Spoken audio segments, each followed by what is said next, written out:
Nuk ka pas kufi atëherë se tani. Më thënë, ideja e kufive modern, izolimeve, atyre të leve të qëndrimit, është shumë moderne. Ndërkohë që popujt përpara kanë shumë të lidhur me njëri tjetrin, kemi qenë një shtet për 500 ca vjet.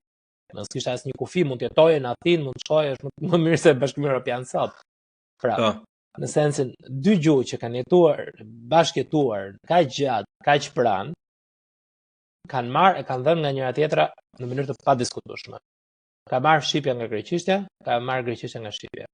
Se si, tjetër gjë, është relative, sepse gjithmonë ka një gjuhë që do jetë çik më dominante, tjetër do jetë më pak.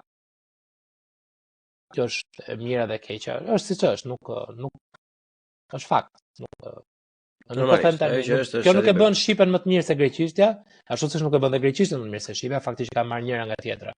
Është thjesht rastësi historike që ka ndodhur, si ka ndodhur dhe gjuha ka ardhur në këtë nivel sot, që ka marrë më shumë greqishtja nga shqipja, shqipja nga greqishtja se greqishtja nga shqipja. Paktën me çdim zyrtarisht. Tani mund të ketë ngjarë me greqishtën e lashtë.